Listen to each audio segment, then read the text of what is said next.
श्री रामचंद्र कृपाल भजमन हरण भव भय दारुणम। हे बजरंगबली,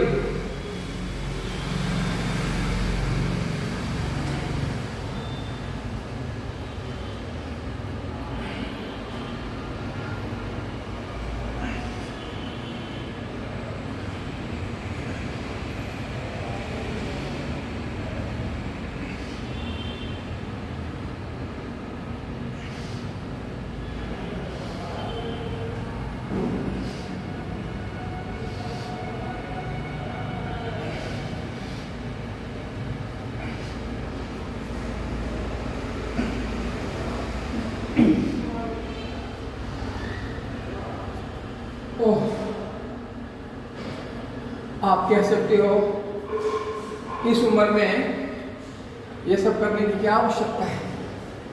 क्या आपको दिमाग में सेट हो गया? अभी जो 2-3 दिन पहले घटना घटी है, vegetarian body builder Biren Singh Dhumal, ऐसा कुछ नाम था।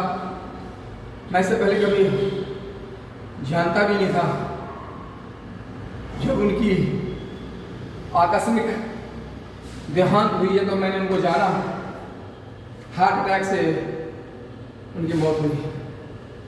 उनकी बॉडी को देखने के बाद ऐसा लग रहा था जैसे वो इंसान ही ना हो, हल्क हो, जो विदेशी फिल्मों में होते हैं, विशालकाय इंसान। किसी इंसान की बॉडी इस तरह से थोड़ी हो सकती है।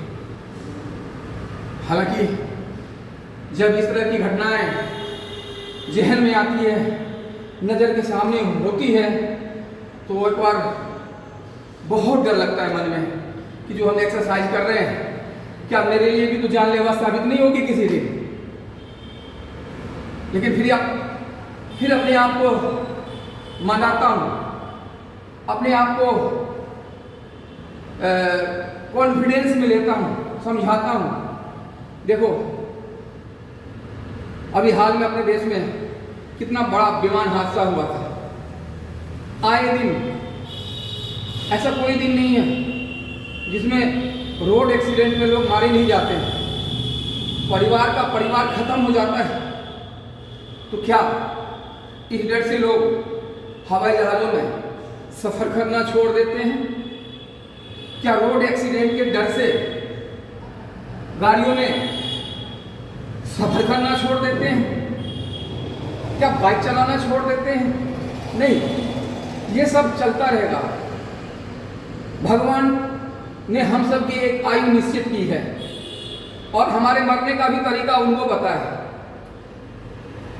मैं तो ऐसा सोचता हूँ, हर एक रात जो बीतती है, जो नई सुबह आती है, वो हमारे लिए, हम सबको मौत के और करीब ले जा रही है, क्योंकि हर इंसान का अंत होना तय है। तो जो चीज़ हमारे हाथ में नहीं है, हमारे हाथ में मरना नहीं है, वो सब ऊपर वाले के हाथ में है, लेकिन जीना हमारे हाथ में है। हम अपनी ज़िंदगी को किस तरह से जिएंगे ये आप पर, हम पर निर्भर करता है। कोई दारू शराब उसमें चरस उसमें आनंद लेता है, कोई हमारे जैसा व्यक्ति है, बहुत सारे हमारे जैसे व्यक्ति हैं जो हेल्थ कॉन्शियस हैं, जो हेल्थ पे ध्यान देते हैं। मुझे नहीं पता क्या मुझे मिलने वाला है, लेकिन मुझे मानसिक संतुष्टि इतनी होती है कि मैं अपने आप चरम आनंद को प्राप्त करता हूँ इस तरह के एक्टिविटीज़ करके। और ये कोई मैं 1-2 साल से नहीं कर रहा हूँ, ये मेरा बचपन से शौक रहा है, मैं बचपन से करता आ रहा हूँ।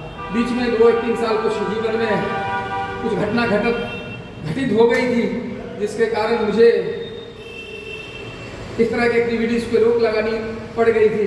लेकिन मैं सतत अपने दिनचर्या को फॉलो करता हूँ। जीना और मरना मैं ऊपर वाले के हाथों में छोड़ता हूँ। उन्होंने हमारे लिए निश्चित कर रखा है कि हमें कब जाना है इस दुनिया से। जिस दिन हमें जाना होगा, दुनिया की कोई ताकत हमें नहीं रोक पाएगी, दुनिया की कोई ऐसी दौलत जो मेरी जान नहीं बचा पाएगी, तो हम ऐसे मौत से क्या डरना।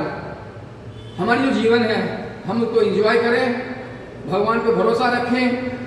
भगवान ने हमारे लिए जो कार्य सौंपा है उस कार्य को मैं अपनी मेहनत, ईमानदारी, वफादारी और कुशलता पूर्वक पूर्ण करूं, यही मेरी दिली ख्वाहिश है। भगवान से कहता हूँ कभी बेईमानी, चोरी चपाटी का कोई आरोप ना लगे। जैसे स्वच्छंद जीवन में जीता हूँ ऐसे में सदैव जब तक जीवन है मेरा मैं जिंदा रहना चाहता हूँ। बहुत बहुत धन्यवाद।